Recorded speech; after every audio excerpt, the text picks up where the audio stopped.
السلام عليكم ورحمة الله وبركاته. ازيكم يا حبايبي؟ عاملين ايه؟ يا رب تكونوا بخير. النهاردة هنعمل مع بعض أجنحة مشوية في الفرن.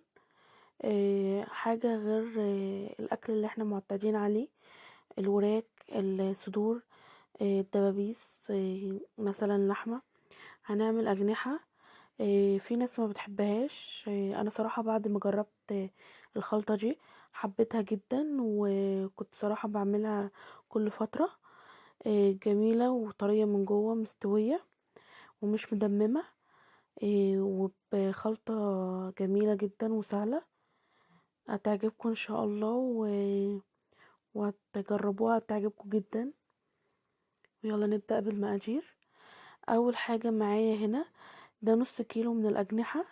انا غسلته ونقعته في مية وملح وخل، وسبته بعد كده، سبته نص ساعة في الخل والملح، وبعد كده غسلته و... وجبته وحطيته في بولة.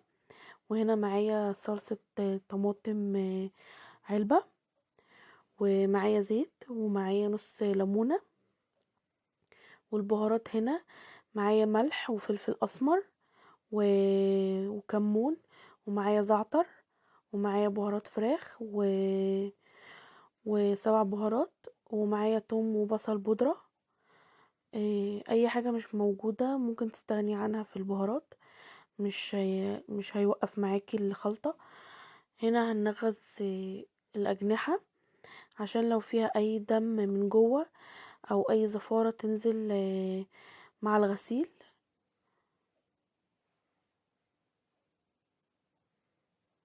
أنا نغزت الكمية كلها، بس بالراحة على الأجنحة عشان الجلد ما يتهراش معانا. وهنا أنا حطيت البهارات كلها ونزلت عليها من غير الصلصة والزيت، على البارد كده، قعدت قلبت فيها.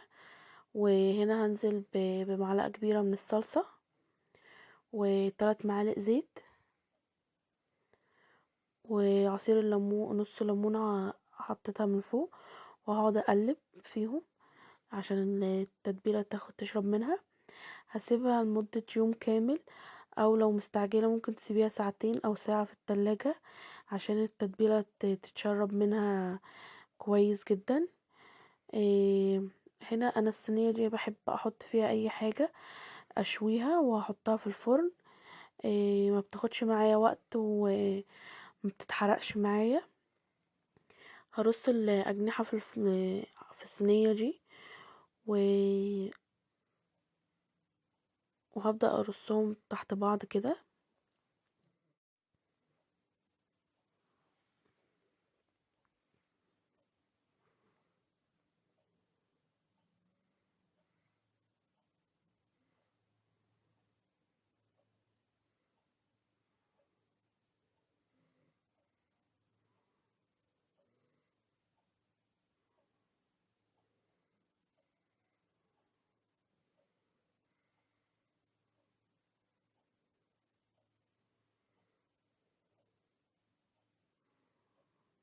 هجيب بقية الخلطة وهحطها من فوق كده و...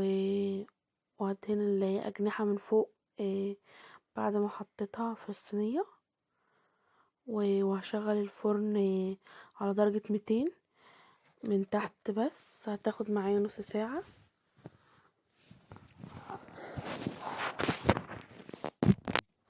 وزي ما انتوا شايفين كده الفراخ طلعت من الأجنحة، قصدي طلعت من الفرن. إيه، آخر 10 دقايق ليها شغلت عليها الشواية من فوق وبعد كده طفيتها. وزي ما انتوا شايفين الشكل النهائي، طعمها تحفة وشكلها تحفة. شكرا.